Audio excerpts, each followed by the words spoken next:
Pendonor ke Dirga harus segera ditemukan. Jika tidak, maka nyawa Dirga akan melayang. Penyesalan yang akan terjadi kepada Aksa dan Amira akibat ulah dari Damar. Damar yang tidak memberikan izin kepada Aksa untuk mendonorkan sumsum tulang belakangnya. Sementara saat ini Amira mendesak Aksa untuk segera melakukan pengecekan. Dengan tegas Aksa meminta kepada Amira agar berbicara kepada Damar. Sementara Damar di sini terlihat begitu egois dan terlihat begitu seolah-olah dirinya paling berkuasa dan paling bisa menyelamatkan Dirga. Tentunya datang neneknya Damar di sini meminta tolong kepada Aksa dan Amira bahwa hanya merekalah yang bisa menyelamatkan Dirga.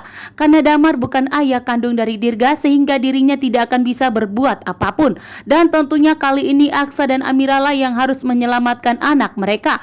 Maka jika tidak, maka Aksa dan Amira akan menyesal seumur hidup mereka karena Dirga akan dinyatakan meninggal dunia jika tidak segera mendapatkan donor sumsum tulang belakang. Saat ini pun Aksa dan Amira akan mengetahui bahwa ternyata Dirga adalah anak mereka telah diculik dan dibuang oleh Galang yang begitu licik dan jahat dan ditemukan oleh Damar. Dan saat ini pun Damar paling bisa untuk menyembuhkan Dirga, paling bisa untuk mencarikan donor kepada Dirga. Namun ternyata dirinya pun pusing dan stres sendiri mencari untuk pendonor kepada Dirga. Sementara Aksa saat ini rela berkorban demi kesembuhan Dirga karena memang Aksa adalah ayah kandungnya, sehingga Aksa pun siap untuk dicek oleh dokter untuk apakah cocok sumsum tulang belakang Aksa kepada Dirga, sehingga Aksa pun siap. Namun ternyata Damar menentang begitu keras bahwa dirinya tidak mau jika Aksa yang mendonorkan sumsum tulang belakangnya. Dan tentunya di sini Damar sangat takut jika Aksa dan Amira ambil Dirga setelah perjuangan Aksa dan Amira untuk menyelamatkan nyawanya Dirga.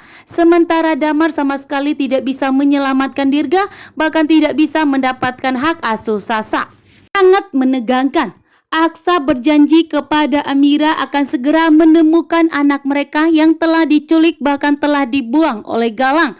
Bahkan anak mereka telah dipisahkan sehingga Aksa dan Amira akan kesulitan untuk menemukan anak mereka. Yang putri telah dititipkan di panti asuhan Kasih Bunda. Namun ternyata panti asuhan tersebut telah pindah karena kekurangan biaya.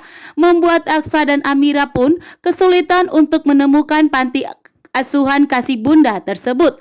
Sementara anak mereka yang lelaki telah dibuang ke pinggiran pembuangan sampah, membuat Aksa dan Amira merasa kasihan kepada anak mereka yang benar-benar menderita atas perbuatan ulah kejahatan dan kelicikan dari Galang. Membuat Aksa dan Amira tentunya begitu murka dan marah besar dan berjanji bahwa Galang akan mendekam di penjara sampai membusuk. Sebelum anak mereka ditemukan, maka Aksa dan Amira tidak akan pernah membiarkan Galang bebas dari tahanan kantor polisi. Bahkan saat ini Amira menangis bahwa ternyata anak yang digendongnya, dijaganya, bahkan yang telah diasuhnya ternyata bukan anak mereka, melainkan anak seorang pengemis yang memang sengaja ditukar oleh Galang. Betapa licik dan jahatnya Galang di sini yang benar-benar membuat Aksa dan Amira benar-benar hancur dan menderita. Bahkan di sini Galang pun mengatakan bahwa dirinya sudah puas melihat Aksa dan Amira menderita karena anak mereka telah diculik dan telah dibuang, bahkan telah berpisah dari Aksa dan Amira.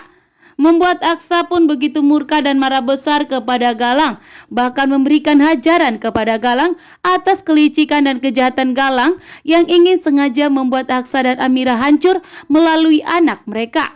Anak mereka begitu kecil dan baru lahir sudah dibuat menderita.